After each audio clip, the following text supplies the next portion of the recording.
Hello, what up? This is Bunzaga.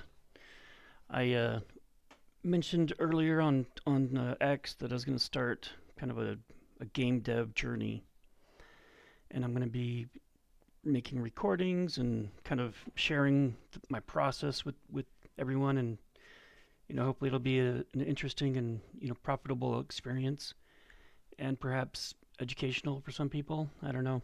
Um, but yeah, just kind of do a quick introduction.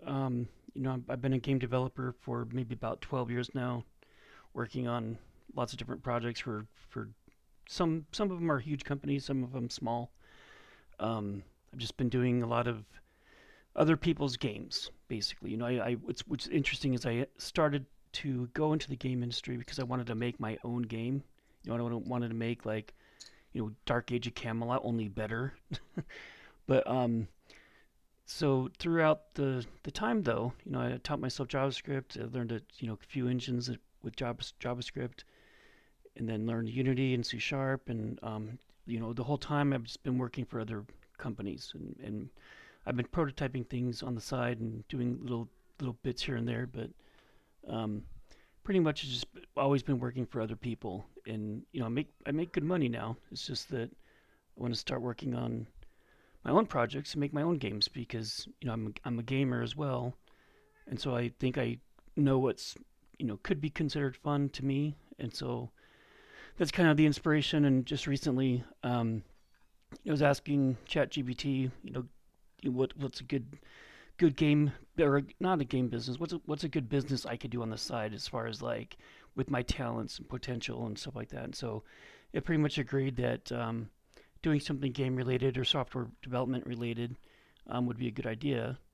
And so that's kind of where I'm at right now. And I was originally going to include my wife in the project and stuff like that, but she's not really interested. And so it's just, but I'm like, I could probably do this on my own. So yeah. So first thing is I'm definitely going to be leveraging ChatGPT, Copilot, maybe Grok. I don't really find his stuff as useful, but we'll see. It's members for both of them, and so sometimes if I don't like some of the ideas I get from Chat GPT, I'll bounce them off Grok, and then maybe sometimes he'll have something better to say.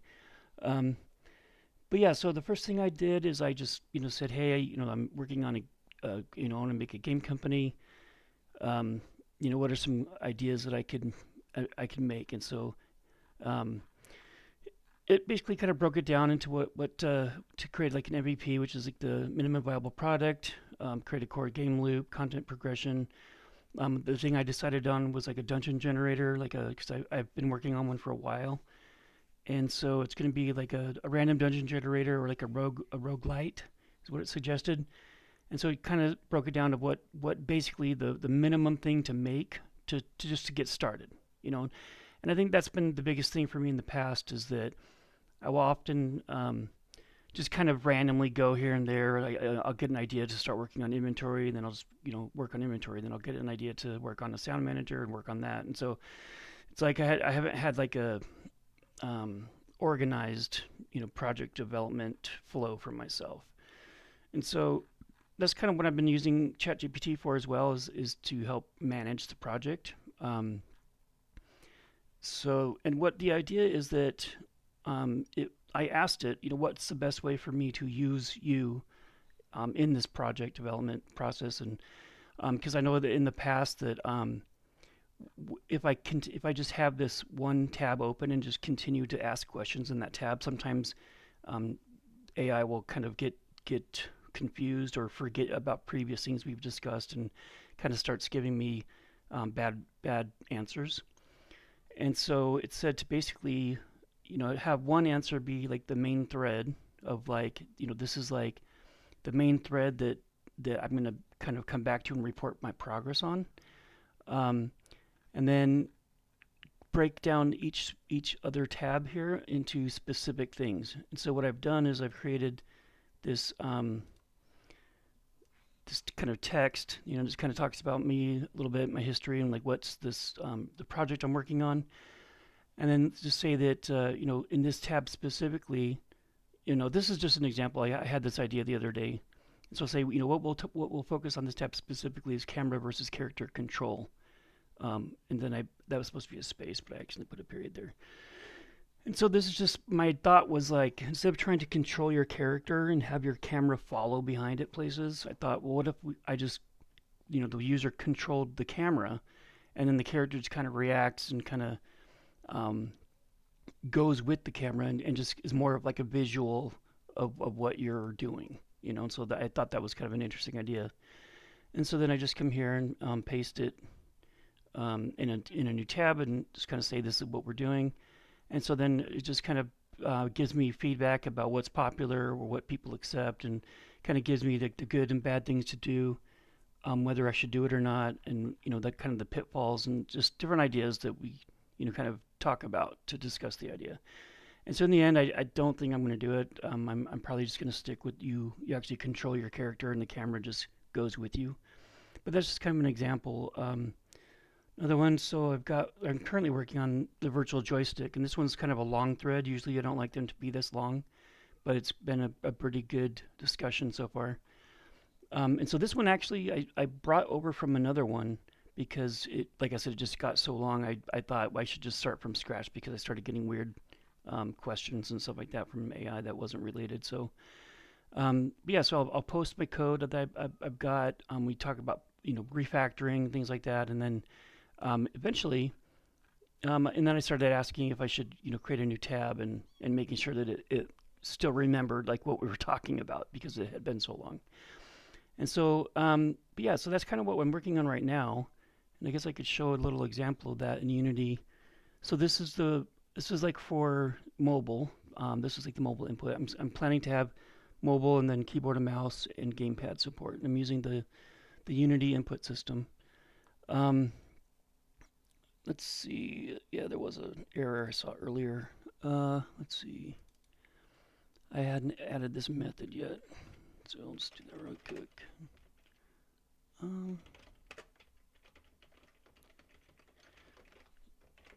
All right. And what are we passing in? An integer.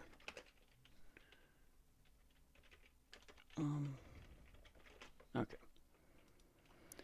So this is basically just like stub coding where I know I need this method. I don't know exactly what it's going to look like yet.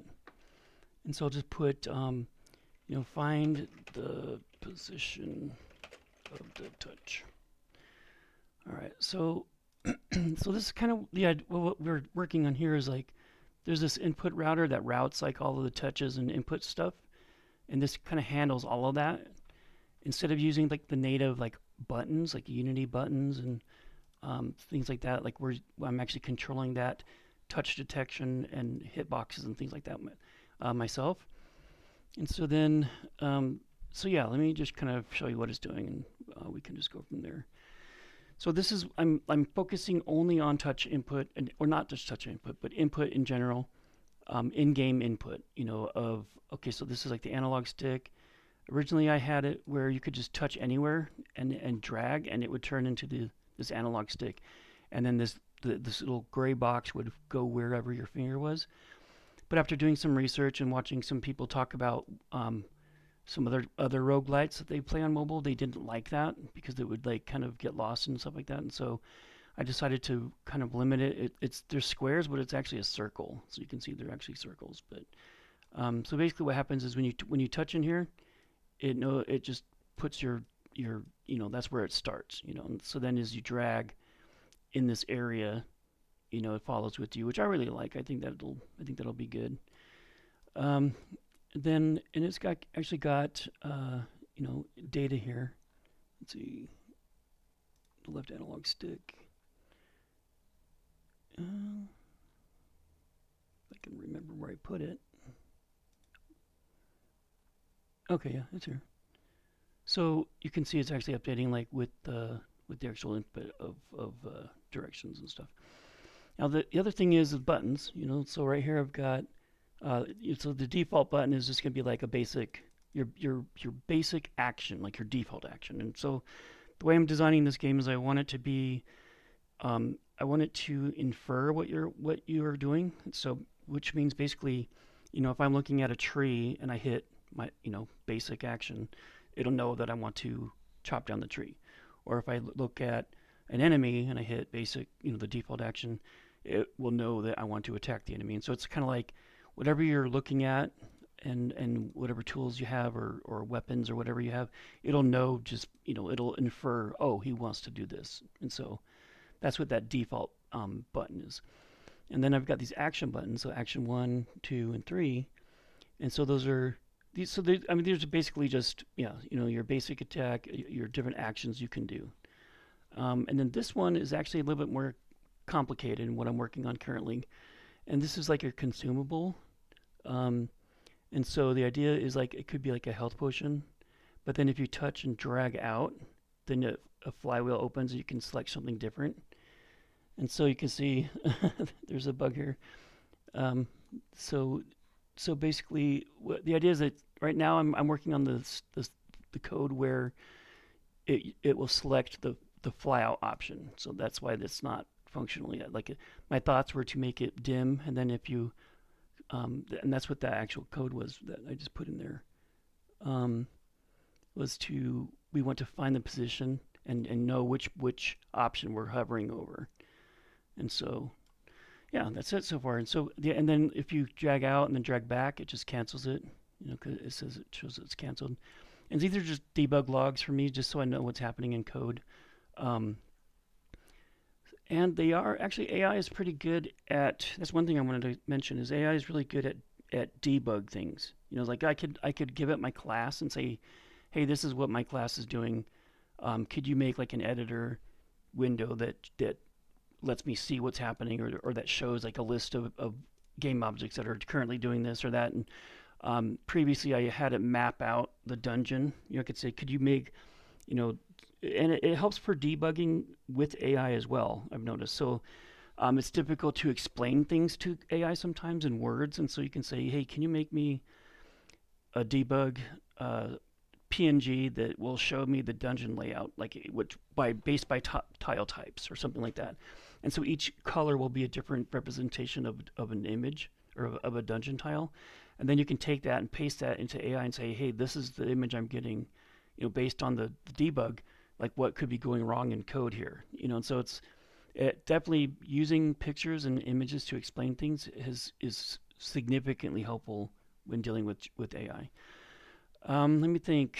So I think that's it for this first video. I just wanted to, I mentioned it a few weeks ago, and I just wanted to get it done because if I keep on waiting until I'm in the right perfect moment, then it'll never happen. So just wanted to get this out there, and if you have any questions about anything specifically, so let me know. I do have a lot of work already invested into this project from previous prototypes that I've made.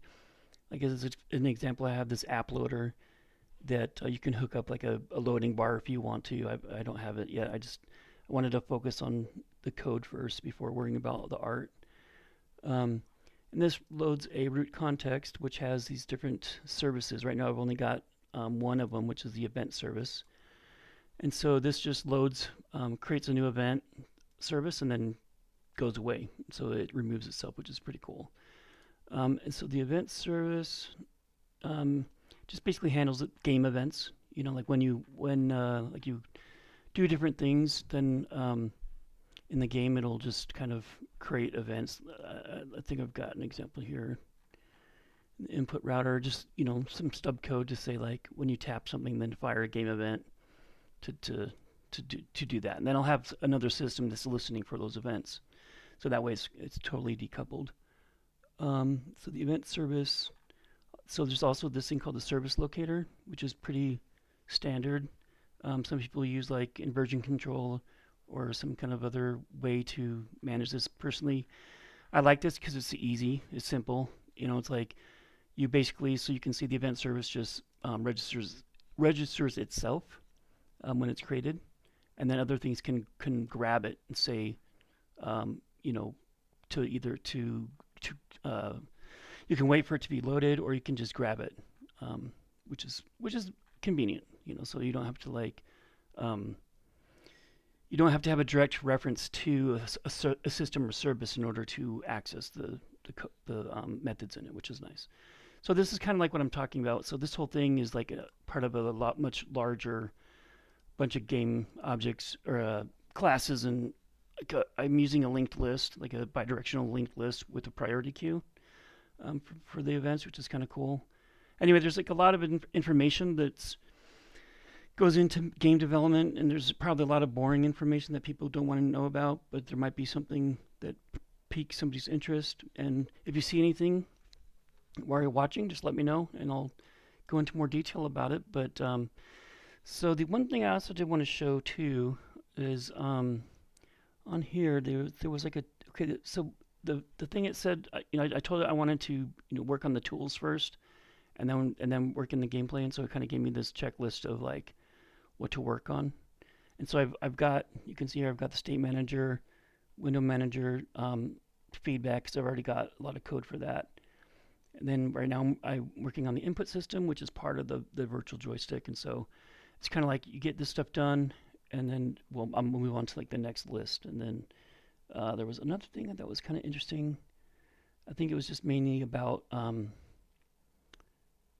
prototype ideas, yeah, where you just basically you create just the bare minimum. You just basically create like one loot, one upgrade, one enemy. It's like you basically just create the very basic bare bones of what the game is, and then you just expand on that. And apparently, that's supposed to make it a lot easier to manage and to grow it out once you have the basic functionality done. So that's what I'm working on right now is getting this thing finished, the input manager. What I'll probably end up doing is creating some kind of a debug thing here, where like when you move around in the joystick, like you can see your something moving around and just kind of showing you that it's working. Or like when you click a button, maybe it'll show you like some kind of input about what you did, just for debug and just to see how it feels when you're doing things. Right now I've got it set for touch. I'm also working on the keyboard and mouse. So right now it doesn't disable anything. Eventually I'll have it disable. But you can see like right now I'm pressing like WASD, and then like 1, 2, 3. Wait, this is okay. 4. All right, 4. No, there's okay. 1, 2, 3 are the abilities, and then Q is the consumable. And so you should be able to map all this out eventually. That's why I'm using the Unity input system, is because then you can create different mappings. So for example, I've got WASD, I've got the arrow keys for movement, and then I've got the different actions. And so I'll create another one for, so this is for keyboard and mouse. I'll create another one for the gamepad. And so you should be able to remap those to whatever you want, like whatever buttons you want, whatever keys you want. And I'm thinking of even making it so you can edit the UI a bit, like move these things around. So like let's say you don't want this here in this corner. Like I'm going to try to make a thing where it'll save it to like your player preferences, where you can edit the UI and say drag this up here more, or move these buttons around, or make them like bigger or smaller or something like that. I think that'd be really cool.